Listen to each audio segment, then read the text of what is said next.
Endada national highway ప్రక్కన మహిళా police station సమీపంలో గల పొదల మధ్య గుర్తు తెలియని వ్యక్తిపై కొందరు వ్యక్తులు దాడి చేశారు. వ్యక్తి ఒంటిపై, చేతి మీద పలు గాయాలు కనిపించాయని ప్రత్యక్ష సాక్షులు తెలిపారు. పీఎంపాలెం పోలీసులు సంఘటనా స్థలానికి చేరుకుని వివరాలు సేకరించారు.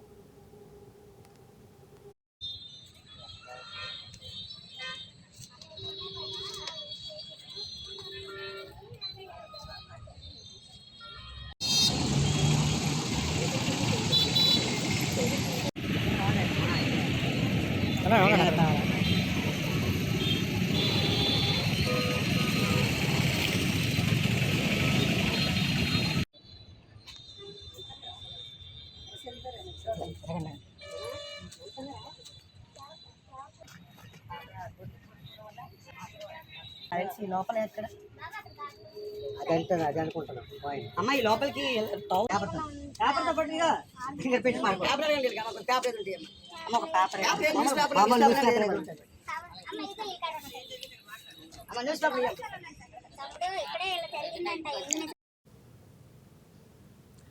ప్రభుత్వ భూమిని స్థానిక ప్రజల ఉపయోగం కోసం కాకుండా కొందరు అక్రమార్కులు షెడ్యూలు వేసి ఆక్రమిస్తున్నారని, అడ్డుకుంటున్న స్థానికులపై ఎస్సీ ఎస్టీ చట్టం అడ్డుపెట్టుకుని అక్రమ కేసులు బనాయిస్తున్నారని విశాఖ జిల్లా మధురవాడ రిక్షా కాలనీ నివాసులు కబ్జా జరుగుతున్న ప్రాంతంలో ఆందోళనకు దిగారు. ఈ సందర్భంగా కలెక్టర్కి ఫిర్యాదు చేసి భూమిని రక్షించి తగు చర్యలు తీసుకోమని వినతిపత్రం ఇచ్చినట్లు వెల్లడించారు.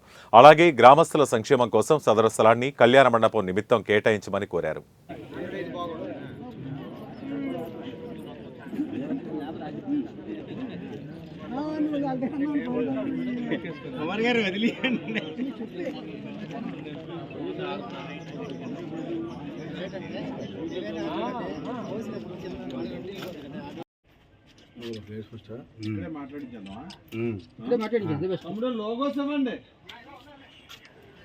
కొంచెం ముందుకొచ్చి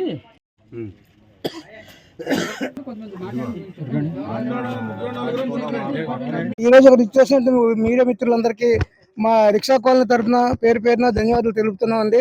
మరి ఈరోజు సమస్య ఏంటంటే, మాకు రిక్షా కాలనీకి సంబంధించినట్టు మా ఇక్కడ 50 సెంట్ల దగ్గర ల్యాండ్ ఇక్కడ గవర్నమెంట్ ల్యాండ్ ఉంది. అది దానికి వచ్చి కళ్యాణ మండపం కట్టమని మేము 2018 నుంచి 19 నుంచి కూడా మొత్తం అధికారులకి, కలెక్టర్ గారికి, తర్వాత ఎంఆర్ఓ గారికి, నెక్స్ట్ ఆర్డీఓ గారికి కూడా ఇచ్చామండి. అలాగే స్థానిక ఎమ్మెల్యే ముత్తంశెట్టి గారికి కూడా ఇచ్చాము.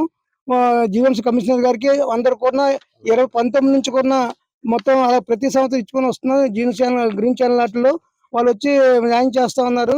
ఇక్కడ ఈ లోపల ఏంటంటే 11 మంది లాస్ట్ టైం 2019లో 11 మంది కబ్జా చేద్దామని ఇచ్చేస్తే, అప్పుడు ఆనాటి ఎమ్మెల్యే గారు, ఎంఆర్ఓ గారు, నరసింహమూర్తి గారు, తర్వాత సిఏ గారు వీళ్ళంతా వచ్చి ఇది హ్యాండ్ ఓవర్ చేసుకొని బోర్డు పెట్టడం కూడా జరిగింది.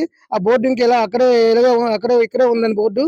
తర్వాత ఏంటంటే మళ్ళీ అది ఎంఆర్ఓ గారు వాళ్ళకి మళ్ళీ కోర్టుకు సబ్మిట్ చేస్తే అది డిస్మిస్ చేస్తారు. అది మళ్ళీ 11 మంది మళ్ళీ స్టే తీసుకొచ్చి మళ్ళీ వేయాలని చూస్తున్నారు.